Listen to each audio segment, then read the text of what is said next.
We provide you the platform to turn your dreams into reality. Give wings to your aspirations with KR Mangalam University. Meghalaya की राजधानी शिलांग में राजा रघुवंशी की हत्या ने पूरे देश को चौंका दिया है। पुलिस की जांच के मुताबिक सोनम नाम की महिला ने अपने प्रेमी राज कुशवाहा और 3 अन्य लोगों के साथ मिलकर अपने पति राजा की हत्या कर दी थी। लेकिन अब इस केस में एक और नया मोड़ आ गया है। 2 आरोपियों ने पहले पुलिस के सामने अपना जुर्म कबूल किया था, लेकिन अब कोर्ट में मजिस्ट्रेट के सामने कुछ भी कहने से इनकार कर दिया और अपने पुराने बयान से पलट गए। इससे केस की दिशा अब पूरी तरह बदल सकती है। मेघालय पुलिस का कहना है कि इस हत्याकांड में 5 लोग शामिल थे, जिनमें से 2 आरोपी आकाश राजपूत और आनंद कुर्मी ने गुरुवार को मजिस्ट्रेट के सामने कोई बयान देने से इनकार कर दिया। शिलांग सिटी के पुलिस अधीक्षक हर्बर्ट खरकोंगोर ने बताया कि 2 आरोपियों ने चुप्पी साध ली और कोई बयान नहीं दिया। हर्बर्ट इस मामले की जांच के लिए बनी स्पेशल इन्वेस्टिगेशन टीम यानी कि SIT के प्रमुख हैं। खरकोंगोर ने बताया कि हमने 5 में से 2 आरोपियों को मजिस्ट्रेट के सामने पेश किया था। उन्होंने कोई बयान देने से मना कर दिया, लेकिन हमारे पास उनके खिलाफ पर्याप्त सबूत हैं। हम फॉरेंसिक साइंस लेबोरेटरी यानी FSL की रिपोर्ट का भी इंतजार कर रहे हैं। पुलिस ने पहले दावा किया था कि सभी आरोपियों ने इस अपराध को कबूल किया था, लेकिन अब आकाश और आनंद के बयान वापस लेने से जांच में नया मोड़ आ गया। फिर भी पुलिस का कहना है कि उनके पास इस हत्याकांड को साबित करने के लिए पर्याप्त सबूत हैं।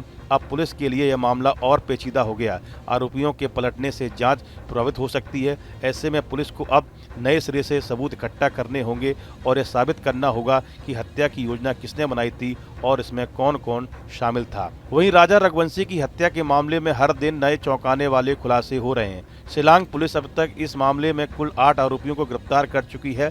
सभी आरोपियों को पुलिस शिलांग लेकर पहुंच गई है। इसी बीच मीडिया रिपोर्ट्स में दावा किया गया कि सोनम रघुवंशी पहले राजा रघुवंशी से शादी के लिए तैयार नहीं थी। उसके पिता देवी सिंह रघुवंशी ने सुसाइड की धमकी दी तो वह राजी हो गई थी। दरअसल सोनम और राजा के परिवार का यह दावा रहता है कि दोनों की शादी परिवार की मर्जी से हुई थी। साथ ही शादी के कुछ दिनों बाद दोनों बहुत खुश थे। इसी बीच मीडिया रिपोर्ट्स में दावा किया गया कि सोनम इस शादी के लिए तैयार नहीं थी। उसके परिवार के दबाव और प्रतिष्ठा की वजह से वह राजी हुई। पिता देवी सिंह रघुवंशी ने धमकी दी थी कि वह राजा से शादी नहीं करेगी तो वह सुसाइड कर लेंगे।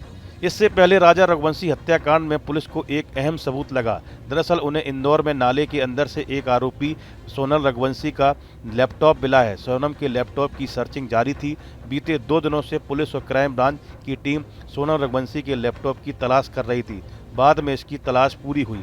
साथ ही ओल्ड पलासिया के पास नाले में खोजबीन करने पर पुलिस को एक पिस्टल भी मिली। यह वही पिस्टल है जिसे आरोपियों ने राजा को मारने के लिए खरीदी थी। सोनम और राजा की शादी 11 मई को हुई थी। इसके बाद सोनम और राजा हनीमून के लिए शिलांग चले गए थे। शिलांग में 23 मई को राजा रघुवंशी की हत्या कर दी गई थी। इसके बाद 9 जून को सोनम रघुवंशी यूपी के गाजीपुर में मिली। इस घटनाक्रम से सवाल उठने लगे हैं कि क्या आरोपियों पर किसी का दबाव है या वे कोर्ट में अपने लिए बचाव का रास्ता बना रहे हैं। आने वाले दिनों में देखना दिलचस्प होगा कि पुलिस इस केस में आगे क्या कदम उठाती है और क्या राजा की हत्या करने वालों को सजा मिल पाएगी या नहीं। इस वीडियो में फिलहाल इतना ही। आप बने रहिए न्यूज नेशन के डिजिटल प्लेटफॉर्म के साथ। जहां भक्ति है हर शब्द में, कथाओं में छुपे हैं दिव्य रहस्य और ज्योतिष देता है जीवन को दिशा। धर्म से जुड़ी हर बातों को जानने के लिए हमारे चैनल स्तुति को सब्सक्राइब करें। चैनल पर जाने के लिए इस लिंक पर क्लिक करें।